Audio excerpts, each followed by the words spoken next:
Greetings everyone, and welcome to Back to Ashes. My name is Phoenix. To the elite members of the channel, thank you so much for your continuous love and support. I appreciate each and every last one of you. With that being said, it is now time to go back to ashes, for once we arise from the ashes, we are a bigger, brighter, stronger, and a happier person every day. Sit back, relax, kick back, grab a snack or tuck in and get warm, and prepare for your dose of vocal melatonin entitled True Stalker Stories. Right after this intro, there will be an ad. I'll read the first story, there will be an ad. And after that, there will be no more ads within this video.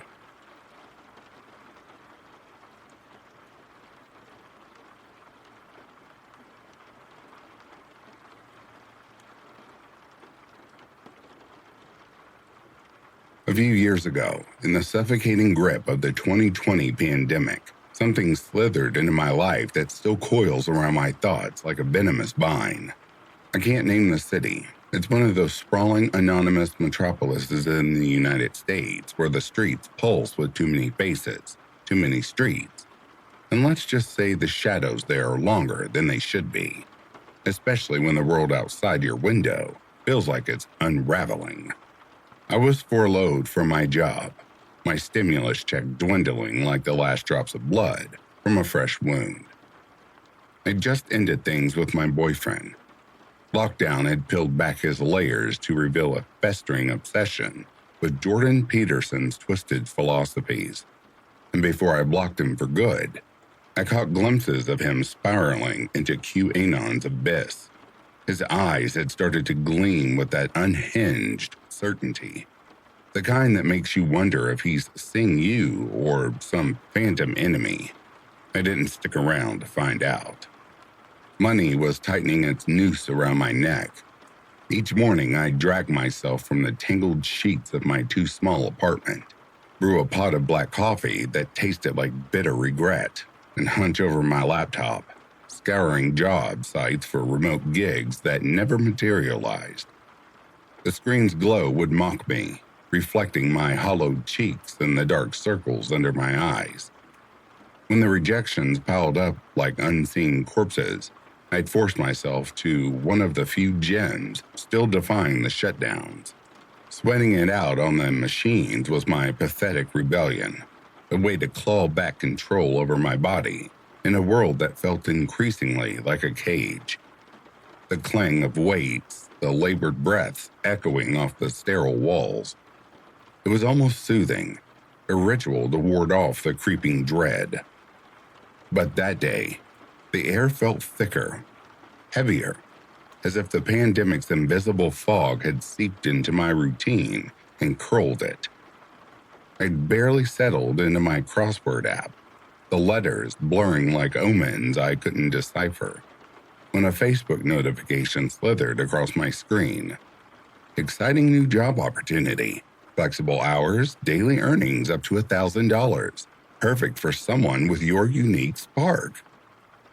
It reeked of multi-level marketing desperation, peddling overpriced makeup that promised to transform you into something unreal. I snorted, blocked the sender, and reported it as a scam. Just another digital parasite in the endless swarm. Or so I thought. At the gym, the fluorescent lights buzzed like distant swarms of insects, casting everyone in a sickly pallor. There was a new girl there, lingering by the free weights, her phone clutched in manicured hands like a talisman. She wasn't working out, not really. Her eyes flicked up occasionally, scanning the room with a predator's patience. But she spent most of her time tapping away, lip curled in a smile that didn't reach her eyes.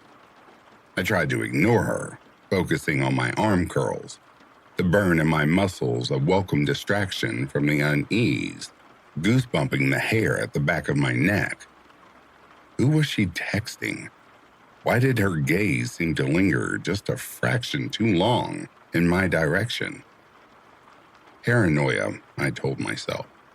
The pandemic had everyone on edge, jumping at shadows.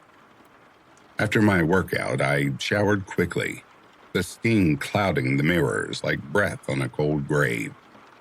I slipped into a strappy top and leggings, feeling exposed under the harsh locker room lights. The nearby Starbucks was my next ritual, a frozen frappe to numb the growing anxiety. As I waited in line, my phone buzzed again. More messages, slithering in from different accounts. I didn't even read them this time. The previews were enough. "You're perfect for this. Join our team and unlock your potential." Block, report, repeat. But then I noticed the pattern, a chill worming its way down my spine. All the profiles shared the same photo. A woman in her 30s, lips plumped with fillers that gave her mouth a perpetual unnatural pout, eyes shadowed with makeup that looked too perfect, too calculated. Her smile was a mask, hiding something rotten beneath. And then I saw her. She was there, in the coffee shop, only 3 tables away. The same face from the profiles, staring right at me, with eyes that gleam like polished obsidian. My heart stuttered, a cold sweat blooming across my skin. This wasn't coincidence. I went to that gym every day, this Starbucks almost as often. She must have overheard my name when they called out my order, pieced together the rest like a puzzle from hell. My fingers trembled as I gripped the frappe, the icy cup doing nothing to quell the heat of panic rising in my chest. I glanced up, and she was still watching, her lips curving into that same artificial smile. The air between us thickened, charged with an unspoken threat. A darker thought clawed its way into my mind. I pulled out my phone, Googled the makeup brand from the messages. Nothing. 0 results. In a world where these pyramid schemes thrive on SEO like vampires on blood, how could there be no digital footprint? No glossy website, no glowing reviews, no trace at all. It hit me then, a wave of nausea twisting my gut. This wasn't real. The MLM was a fabrication, a lure cast specifically for me. She'd invested time, hours, maybe days, researching me, crafting this web of deceit. Why? What kind of obsession drives someone to fabricate an entire company just to ensnare one person? I later learned from friends and coworkers that she'd been messaging them too, probing for details about my life with questions that dripped with feigned innocence but carried a weird, invasive vibe. What's she like? Does she have a type? They'd said, her words leaving them unsettled, like fingerprints on their skin they couldn't wash off. I couldn't stay. My legs moved on autopilot, carrying me toward the door, but I felt her eyes boring into my back, like twin drills. As I stepped outside, the city's bustle swallowed me. The honking cars, the distant sirens wailing like banshees. But it offered no comfort. I glanced over my shoulder, and there she was, emerging from the shop, my unfinished frappe in her hand. She lifted it to her lips, taking a slow, deliberate sip. Her eyes locked on mine. It was intimate, violating, like she'd claimed a piece of me. My stomach churned. "What the hell are you doing?" I demanded, my voice sharper than I intended, cutting through the street noise.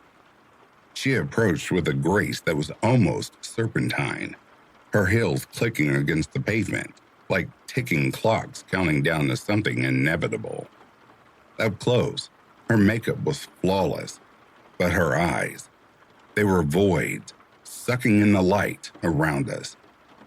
"You know why," she hissed, her voice low and laced with venom. It all unraveled then.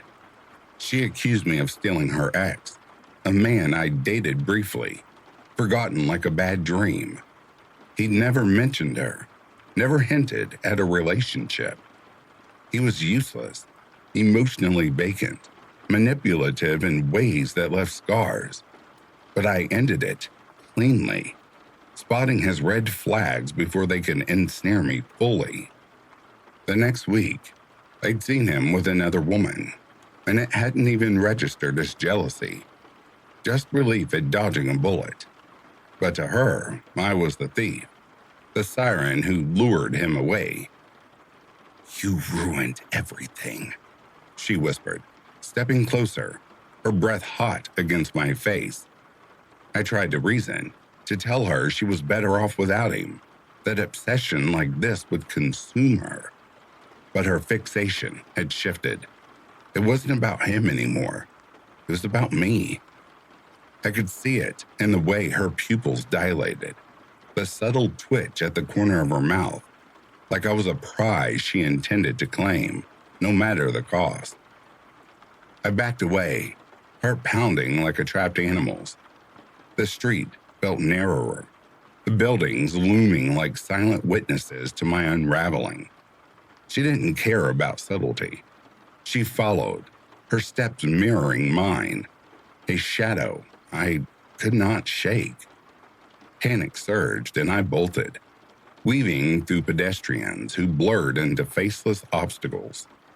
My mind flashed to my wilder teenage years, nights of rebellion that now felt like rehearsals for this nightmare. I sprinted toward the subway entrance, the stairs descending into a dimly lit underworld that promised escape. With a surge of adrenaline, I vaulted over the turnstile, the metal barrier yielding like a reluctant gate to hell. Behind me, I heard her fumbling with her card, cursing under her breath. A momentary reprieve. The platform was crowded, bodies pressed together in a human mass that reeked of sweat and desperation. I shoved my way onto the incoming train, the doors hissing open like a predator's jaws. Panting, I pushed through the packed car, glancing back just as she forced her way in, her face twisted in triumph. The warning chime sounded, the doors beginning to close.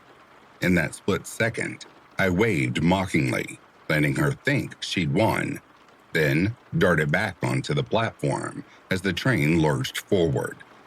She was trapped inside, her palms slamming against the glass, mouth open in a silent scream of rage. I didn't wait.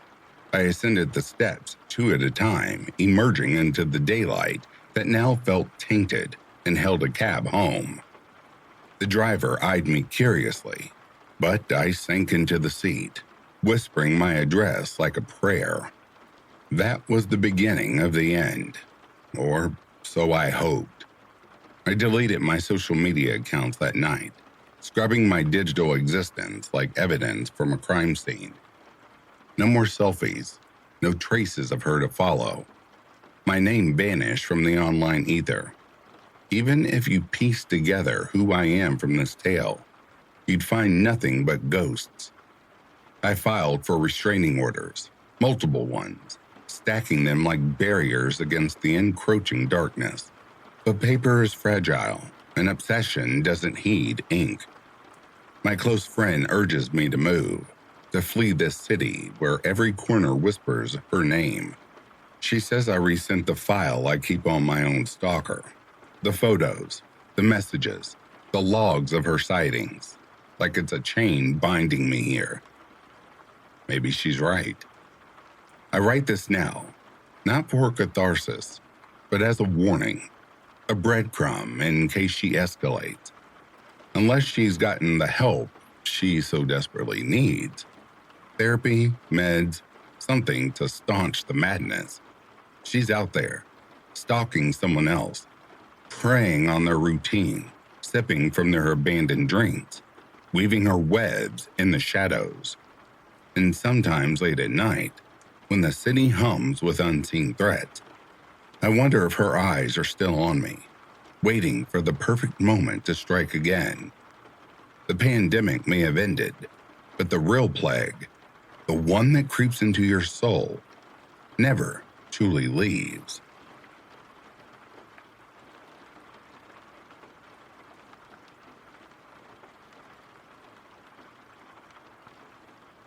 I can still feel the chill of those nights, the way the glow of my screen seemed to pulse like a living thing in the darkness of my room, drawing me deeper into shadows I never should have touched.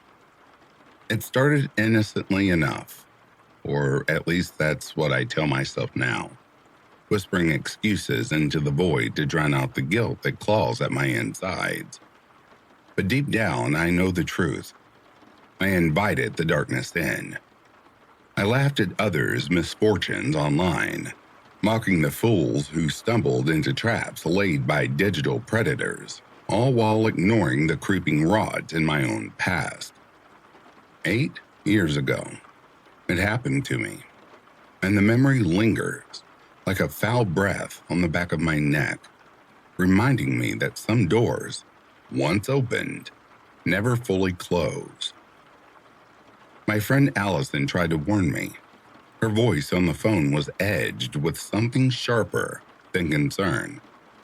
Fear, maybe, or the echo of her own narrow escape.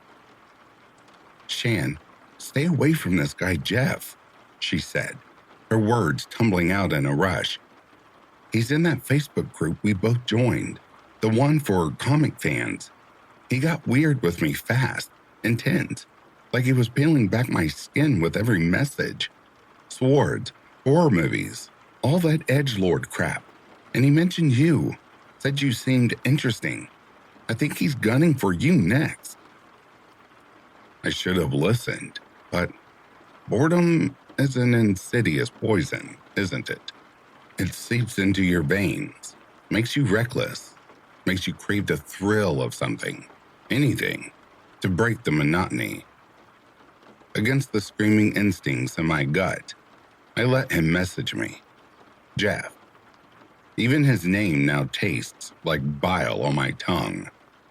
If you've prowled the internet's underbelly from the 2000s to the late 2010s, you know his type. The brooding anime devotee, quick to rage, idolizing twisted tales like The Killing Joke or Sin City, while sneering at anything mainstream. They claim comic expertise, but regurgitate half-baked nonsense from Nolan's Batman films, blind to the true chaos of the originals. Jeff was no exception. His favorite game? BioShock Infinity, a detail that seemed harmless then. But now it haunts me. A foreshadowing of the cages he dreamed of building. At first, our chats weren't unbearable. He mirrored my interests: comics, anime, games, with a superficial charm that masked the voids beneath. But the cracks appeared soon enough, like fissures in a mirror reflecting a distorted face. He'd spout absurd declarations. Batman's rogues are all so grounded, nothing weird or over the top. I corrected him gently, pointing to the comic's wild absurdities. The plant women, the shapeshifters, the mad scientists. His response was a torrent of fury, his messages flooding in like black ink spilling across the screen. "The comics don't count.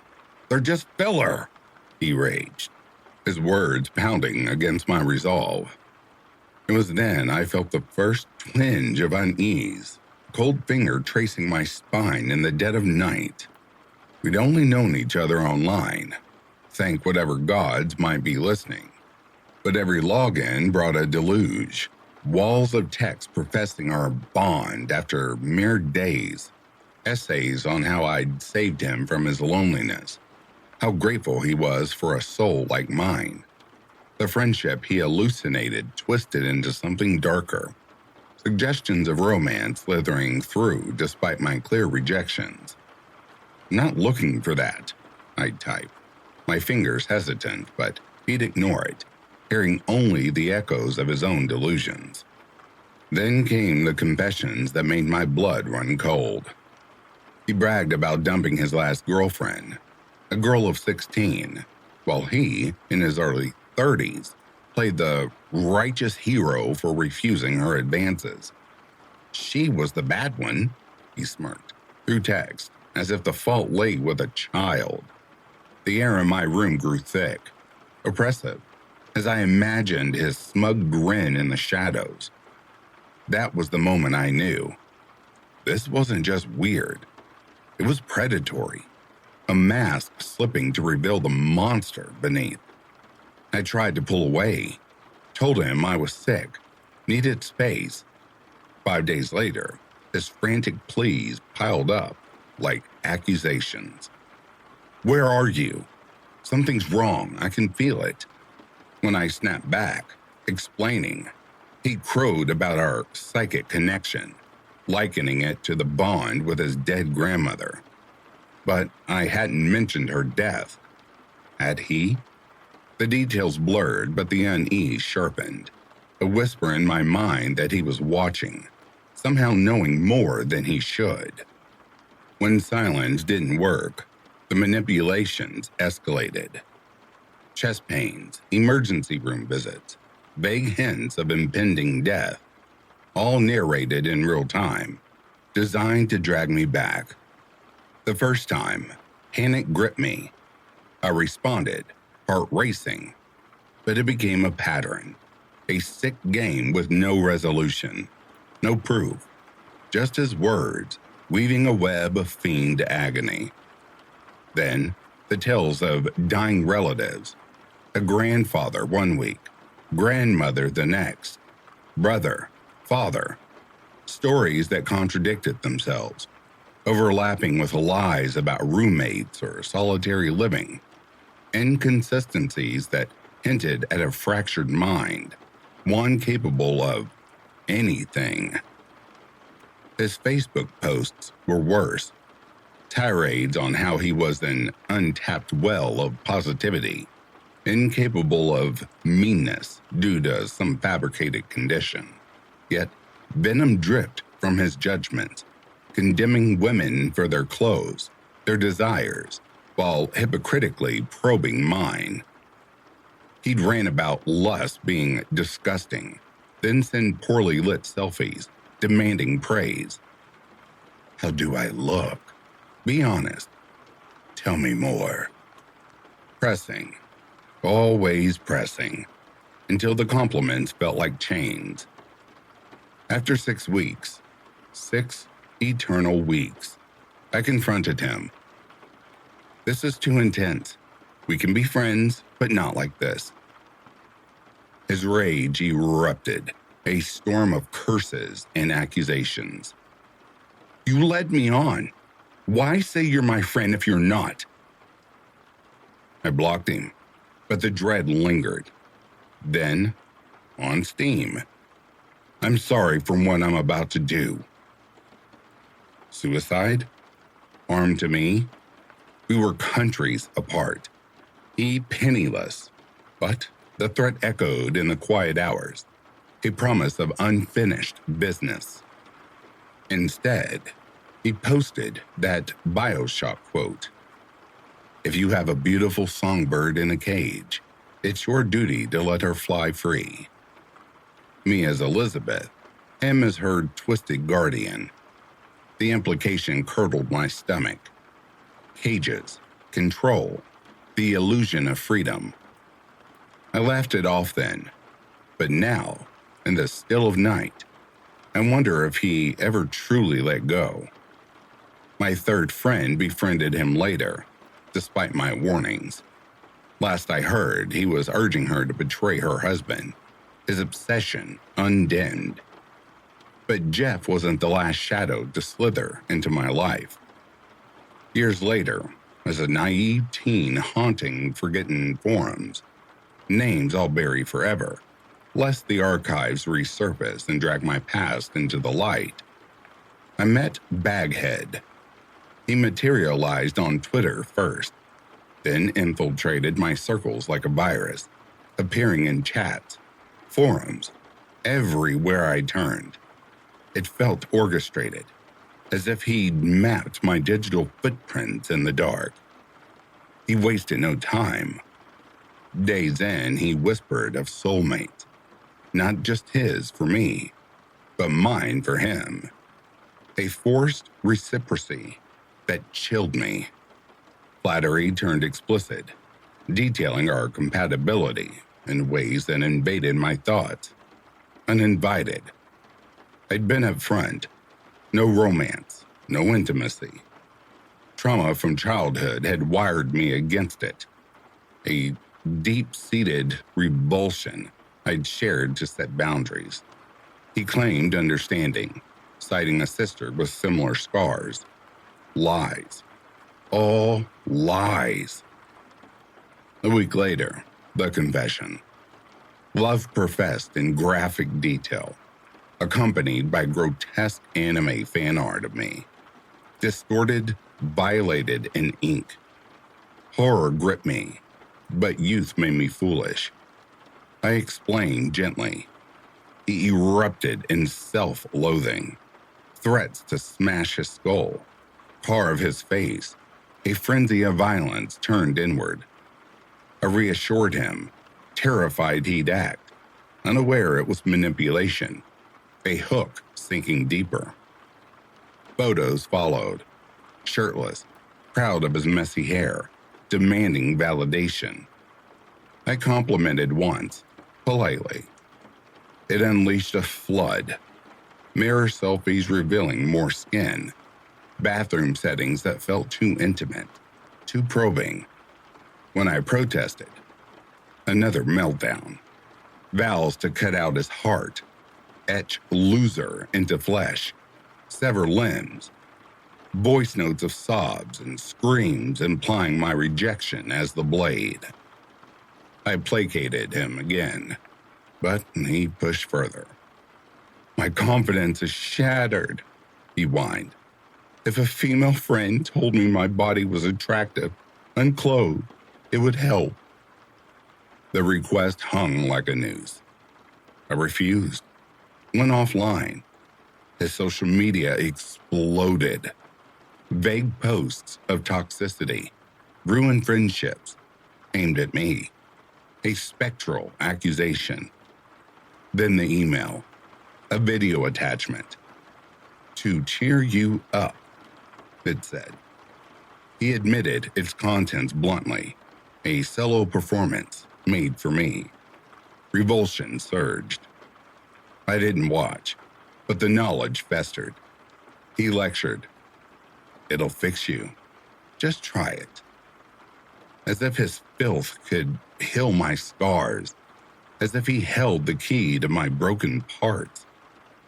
I ghosted him, but he raged online, blaming the third party who trampled his kindness. Guilt gnawed, then anger bloomed. I DM'd. This is harming me. I'm blocking you. Move on. But days later, friends warned of his posts, threats of change on Monday, how I'd discover the result of my actions, how people would see him as serious, not to be messed with. Terror consumed me. Harm to himself? To me. He lived close, drivable distance. Finding me online was easy. What if he appeared at my door, face carved in rage? I confided in family, a cop relative. Monday arrived and nothing.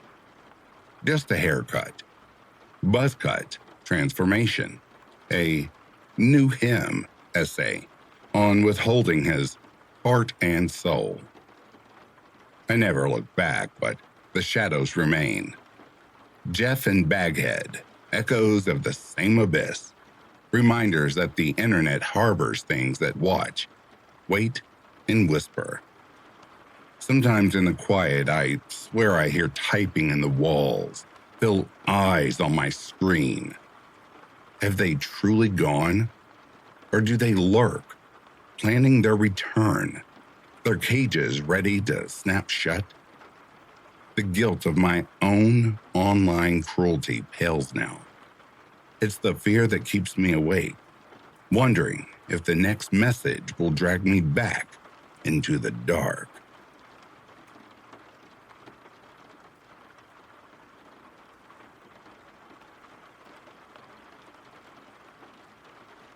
In the shadowed recess of my youth, back when the world still pulsed with the raw, unfiltered chaos of the late 90s and early 2000s, I was one of those forgotten souls who cloaked themselves in the allure of the forbidden.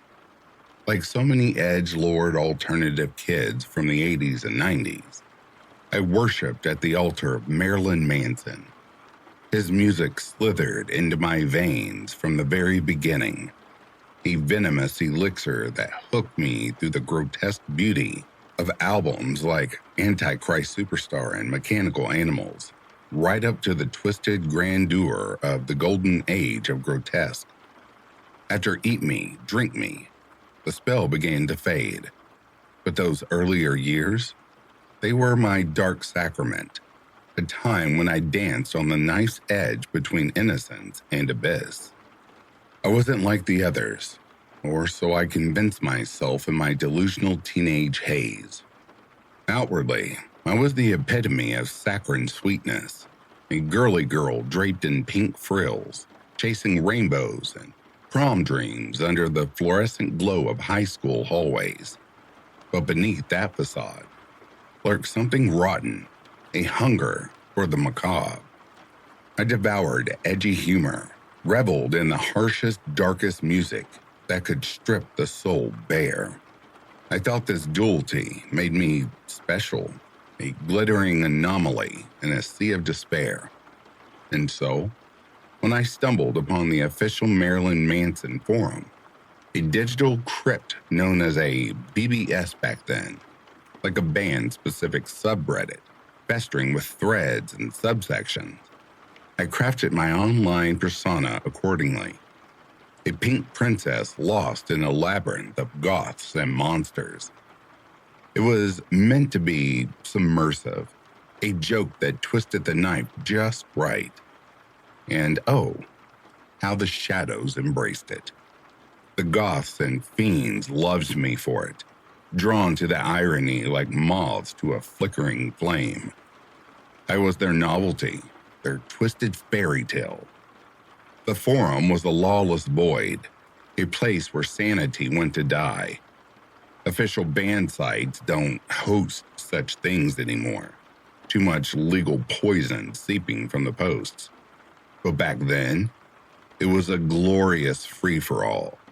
A carnival of horrors where users hurled shock images that could sear your retinas, share grotesque photos of their own mutilated forms, and spewed abuse laced with the most offensive edgelord jests imaginable. Insanity reigned supreme, and bans were as rare as mercy. I thrived in that digital inferno, my posts sparkling with pink emojis amid the blood and bile.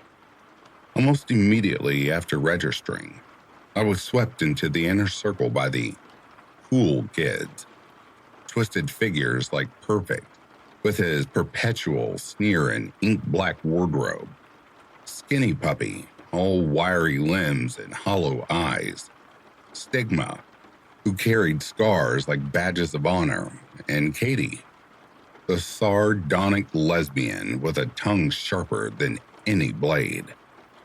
There was Gordy, the skinny guy from Scranton, who pranced in tutus like a deranged ballerina, and the DXM queen, whose tales of drug-fueled visions made your skin itch with unease. Of course, there were the antagonists, men with names that echoed like curses: Celibate Adam, Bug Womp Cranboy, and Derek. They bullied me relentlessly, their words dripping with venom, and it was all part of the ritual, a loving hatred that bound us in mutual destruction. I'd bite back with barbs of my own, and we'd laugh in the aftermath, our community a fragile web of affectionate loathing. To this day, it haunts my memories as one of the most intoxicating places I've ever dwelled. A hive where the line between friend and foe blurred into something primal and unnerving. What made it even more surreal was that 3 of those cool kids, Perfect, Skinny, and Katie, weren't just phantoms in the ether. They slithered through the same sterile halls as I did, seniors while I was a junior. Their whispers about the Manson BBS drifting to my ears like a siren's call. I'd overheard them in the shadows of the school cafeteria, their voices low and conspiratorial. When I confessed my fandom, they scoffed. How could a cheerleader, a theater kid wrapped in pastels, possibly understand the darkness? But I proved myself, signing up and unleashing my knowledge like a curse, showing I was down for the cause. We became allies in the virtual realm, though in the flesh, we kept our distance. It was comforting, in a twisting kind of way, knowing they were real, tangible anchors if the online abyss ever swallowed me whole. Then there was Jordy Dark. He emerged from the forum's depths like a specter, posting grainy, poorly lit photos of himself that made my stomach churn. Thick milk bottle glasses magnified his beady eyes. A porn star mustache curled over his lips, massive sideburns framing a face that seemed carved from wax.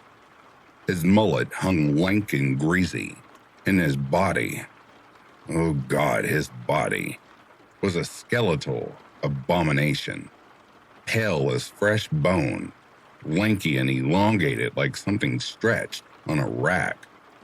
He was an oddity, intriguing in the way a roadside carcass draws your gaze despite the revulsion. We never truly hung out in the forum's chaotic threads, but he'd slither into my posts with curt comments. Nice or LOL. Innocuous at first, like whispers from the dark. One fateful day, a private message slithered into my inbox from him. When are we going to start chatting? I was naive, open to anyone in that digital wasteland, so I replied, well, now is fine. Our conversations began innocently enough, circling the same obsessions, the Blair Witch Project's creeping dread, Marilyn Manson's unholy sermons, the band Hull with their droning menace, and the X-Files' paranoid shadows. For alternative kids, these were mainstream gateways to the void. But Jordy latched on to our shared tastes like a parasite. He declared us soulmates, his words twisting into something possessive, as if fate had bound us in chains. From that moment, the nightmare uncoiled. Every day, he'd infest my posts with comments, acting as if we were inseparable, his presence a suffocating fog. His private messages grew longer, rambling monologues about what? I could never quite grasp, but they reeked of delusion. The worst was his fixation on my supposed despair. He decided I was a broken goth girl, teetering on the edge of self-destruction, depressed, anxious, a danger to myself. I never hinted at such things. My life was rainbows and cheer routines, not razor blades and blackouts. But Jordy didn't care about reality. He projected his fantasies onto me, positioning himself as my savior, the knight who would drag me from the pit with his love and care. It was maddening, this phantom therapy for illnesses that didn't exist, his words probing like fingers into open wounds. I tried ignoring the PMs, but he invaded my public posts too, his defenses unbidden and grotesque. When friends bantered with me, aggressively yes, but that's how we played in our twisted game. He'd surge in like a guardian demon, warning them off, threatening violence if they insulted me. It tainted everything, making me seem weak, complicit in his creepiness. I didn't want this spectral protector. My friends were my chosen pack. I confronted him repeatedly, begging him to stop, but he dismissed me with paternal condescension. You don't know what's best for you because of your mental illness. You're numb from the medication. Medication? I didn't even touch aspirin. His delusions were a cage closing in tighter. Ignoring him became my only refuge, but the BBS lacked blocks. No way to silence a user short of a ban, and reporting was taboo, a betrayal of our Antarctic code. We favored mob justice instead. My friends and I would descend on his posts like vultures, calling him loser, creep, weirdo. He'd shrug it off with a smiley face, undeterred, posting more of these eerie photos where he'd pose like a 70s serial killer, eyes gleaming with unspoken malice. His final PM to me was a chilling prophecy.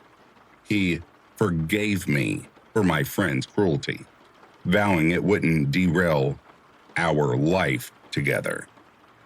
One day, he'd come to rescue me from the creeps. The words lingered like a curse, promise of doom hanging over my junior year. Then, the horror manifested. It was a mundane school day, the air thick with adolescent boredom, when a message crackled over the intercom. My dad was here to pull me out for a family emergency. My real father had vanished when I was 3, a ghost in my past. My stepfather was Leon, never Dad. A clerical error, perhaps. My heart stuttered as I grabbed my pass and hurried to the office. The hallway stretched endlessly, shadows pooling in the corners. The secretary, her face a mask of false sympathy, said my dad waited in the parking lot, murmuring condolences about my aunt. My mom's sister, the wild wine aunt in another state. Could something have happened? Panic clawed at me as I burst outside. The lot was a desolate expanse under a leaden sky. There, sprawled across 3 spots like a bloated corpse, sat a filthy camper van. Faded flower power graffiti mingled with lewd sketches of women, their forms distorted in nightmarish caricatures. Leaning against it, cigarette smoke curling like tendrils from hell, was a figure I recognized, yet didn't. It was Geordie, but decayed, as if time had ravaged him in secret. His photos had been relics from the 70s, frozen lies. This version was ancient. Gray-streaked hippie hair matted with grime, mustache salted with age, face a labyrinth of wrinkles etched by hard living, harder drugs. Filthy bell-bottoms clung to spindly legs. A cowskin vest gaped over a bare sunken chest. He reeked of 1969's rotting dreams, unwashed and feral. I froze, ice flooding my veins. He spotted me, his deranged face splitting into a grin that exposed yellowed teeth, a predator's delight. Striding forward, he bellowed my forum username, his voice a gravelly rasp that confirmed the nightmare. "I've come to save you," he ranted, "to take you away from this filth." I backed away, cursing him, but he lunged, seizing my wrist in a vise of bony fingers. Pain shot through me as he yanked. His sandals slapped against asphalt like funeral drums. The van loomed, its doors a maul promising unspeakable depravities. Chains, screams, oblivion. Screaming, I twisted, spotting a friend in the gathering crowd. "He's from the internet. He's trying to kidnap me. Get help!" They bolted as Jordy dragged me closer, his strength unnatural, demonic, the world blurred in terror. Then, salvation, or something darker, erupted. A voice sliced the air. "Let her the fuck go!" Perfect, Skinny, and Katie charged like avenging wraiths. Skinny's skateboard cracked across his back like a splintering thud, the board shattering like brittle bones.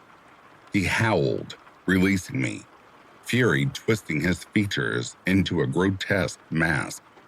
Katie's badge-studded bag swung like a flail, battering his head, driving him back. Perfect, the diminutive goth, summoned unholy might, pinning Jordy's arms and slamming him against the van. The old man crumbled, Perfect grinding him into the pavement, bellowing for aid. My saviors pulled me away, their eyes wide with concern that mirrored my dread. I gasped out the truth. It was Jordy from the forums. Realization dawned, horror etching their faces.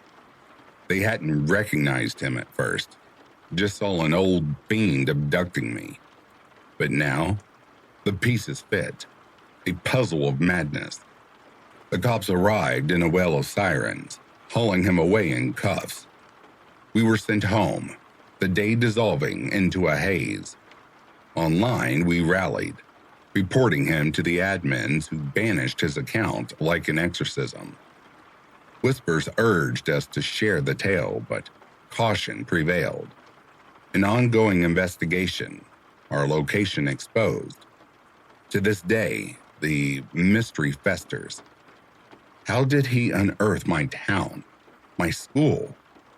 He claimed I'd told him, begged him to come.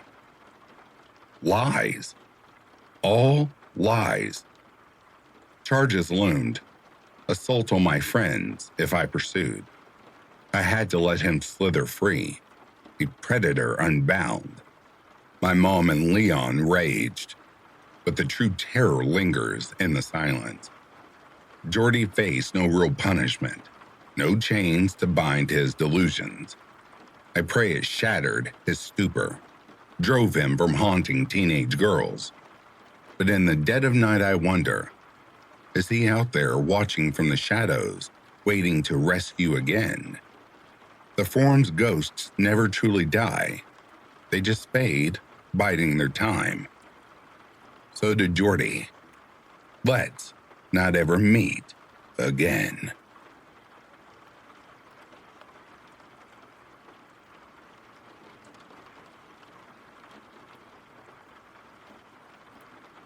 I moved to Los Angeles last fall, chasing the thrill of independence.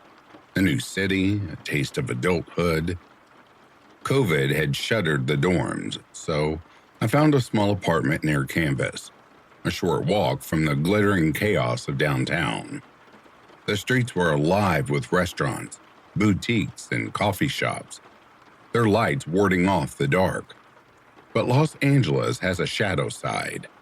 It's homeless, discarded by a city too busy to care, their faces avoided like a curse. I hated that indifference, the way people sidestep their existence, eyes glued to their phones. I swore I'd never be that callous. One evening during my first week, I was crossing a busy boulevard, the air warm and heavy with the promise of a California night. Ahead, a man in a wheelchair struggled, one wheel lodged in a jagged pothole. He flailed silently, his body jerking in a way that felt wrong, like a puppet with half of its strings cut. People passed him, their faces blank, their steps hurried. I froze, my heart twisting with frustration. How could they ignore him? I shouted into the crosswalk, my voice sharp with anger, only to be met with a middle finger from some stranger. The light was about to change, but I couldn't just walk away. I approached him, my sneakers scuffing the asphalt. "Do you need help?" I asked, my voice softer than I meant it to be. He didn't speak, just nodded, his head barely lifting. His frame was swallowed by a wrinkled tuxedo jacket, too fine for the streets, its fabric stained and frayed. His hair was a wild tangle of black and gray, like storm clouds caught in a net.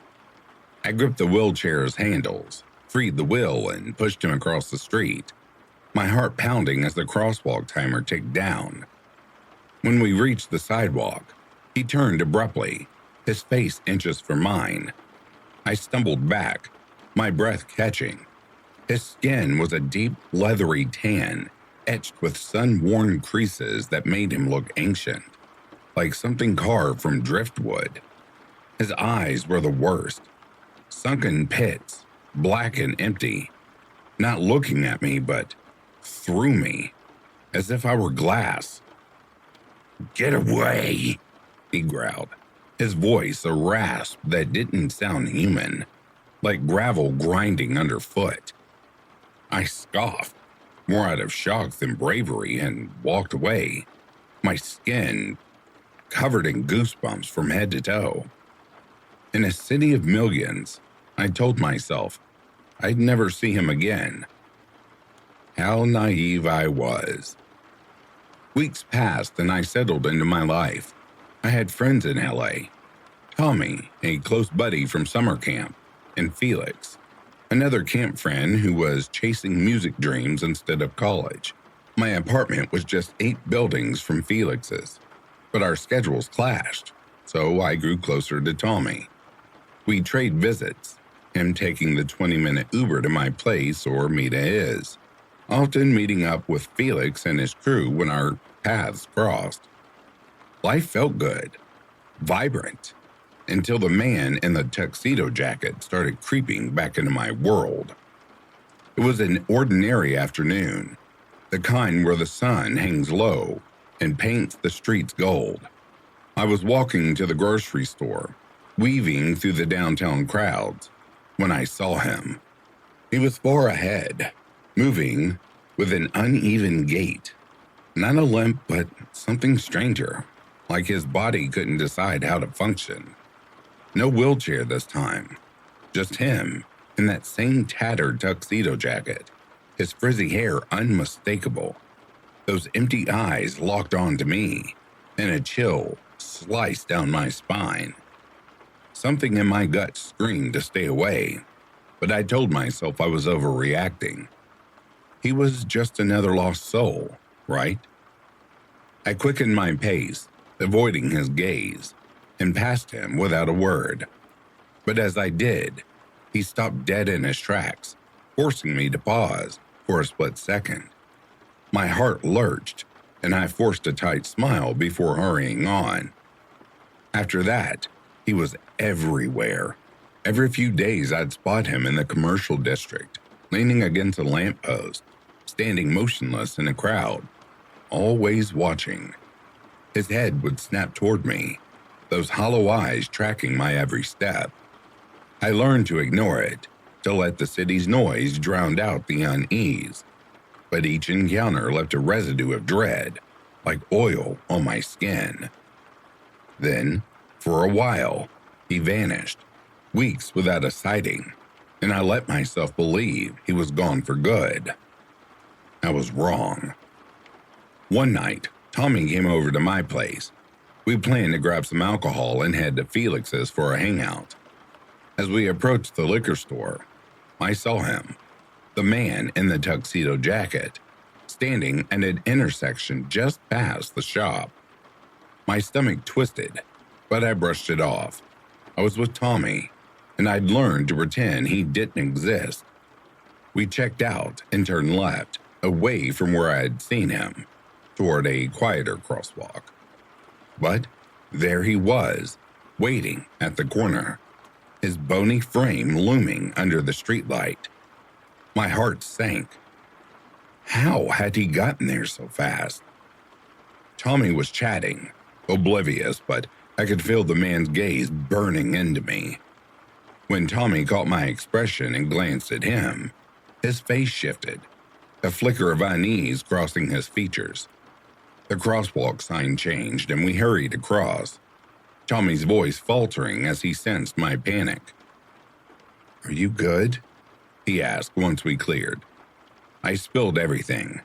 How I'd been seeing this man everywhere, how his eyes followed me, how he seemed to know where I'd be. Tommy laughed it off, teasing me for being paranoid, but I could tell he was rattled too. At Felix's, we drank, laughed, tried to shake it off, but the dread clung to me like damp clothes.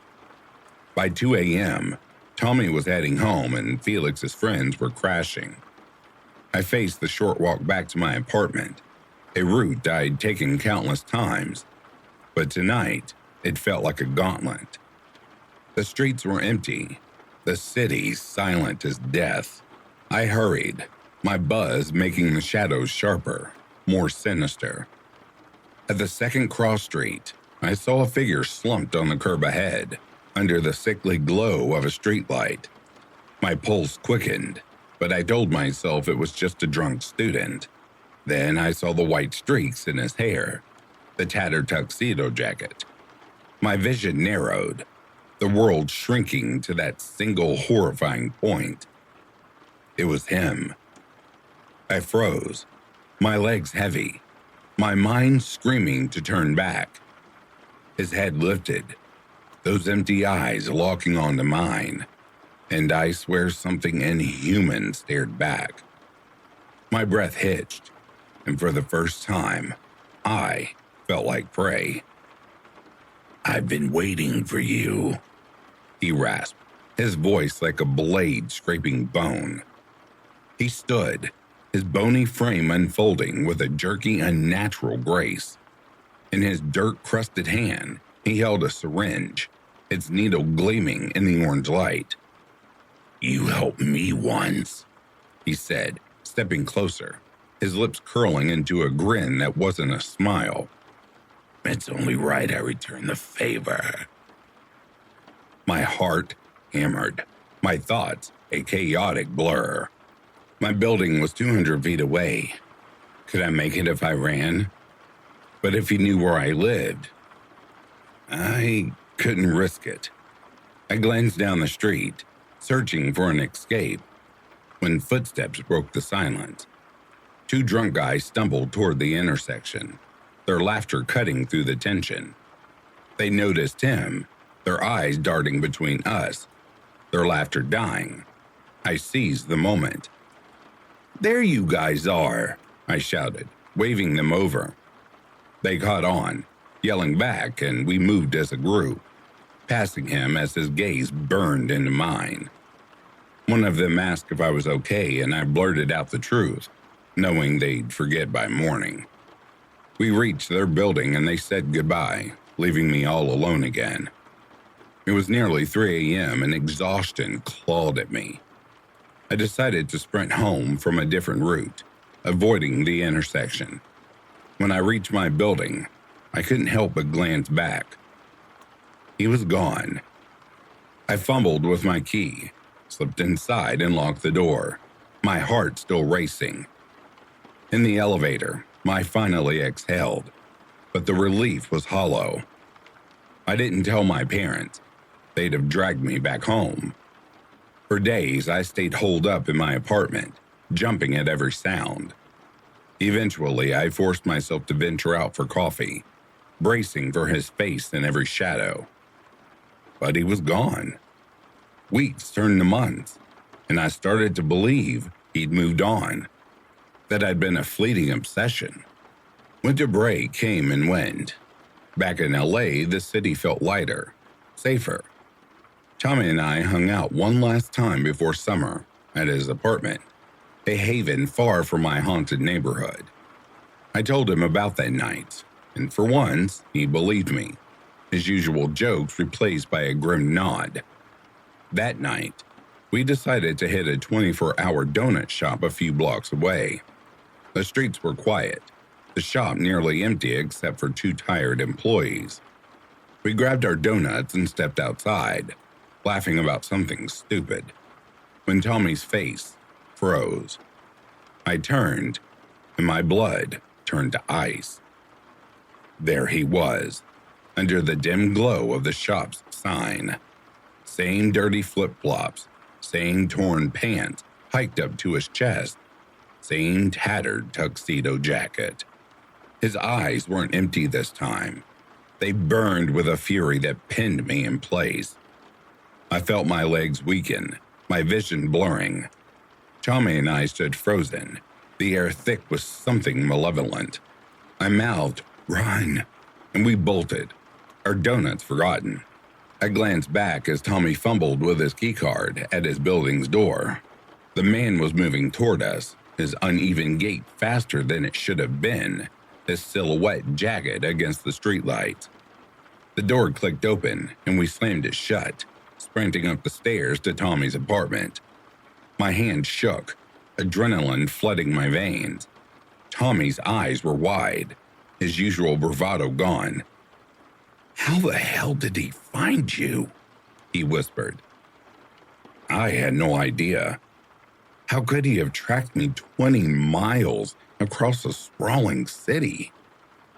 The thought of the surveillance it would take, the planning, the obsession, made my stomach churn. Tommy left LA the next day, and I stayed locked in my apartment, finals and packing keeping me inside. I never saw him again, but the fear never left. I'm moving into the dorms this fall, and so is Tommy. But my old apartment is just a few hundred feet away. If he found me across the city, what's to stop him from finding me again? I can't call the police. What would I say? He never touched me, never broke a law, just watched, waited, and carried that syringe like a promise. My parents don't know, and they never will. They'd never let me stay. There are times when I lie awake staring at the ceiling wondering what he wanted. Why he chose me? Was it because I helped him that first night? Did my small act of kindness mark me as his prey? I regret it now. That moment of compassion. I don't know if he's gone or if he's waiting, biding his time in the shadows of LA's endless streets. All I know is that every creak, every flicker of movement outside my window feels like him, and I wonder if I'll ever feel safe again. So, if you're listening, man in the tuxedo jacket, I hope we never meet again.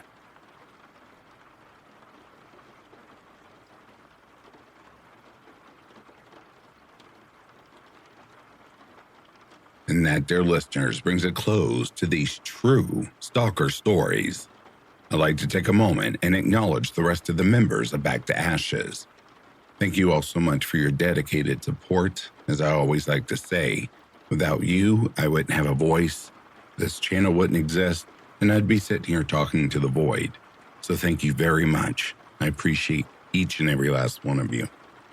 If you are brand new to the channel and you like what you have heard, please leave a like and a comment, and please share away. If you'd like to become part of the Back to Ashes family, please hit that subscribe button and set your notification bell to all. That way you'll get reminded of every time I upload a video. If you are sleeping, I hope Slumberland is treating you comfortably. If you're awake, I hope you've enjoyed this selection. In the meantime, please stay vigilant and keep yourself safe. Have yourselves a good morning, a good afternoon, or a good evening. Peace, love, and light to you all.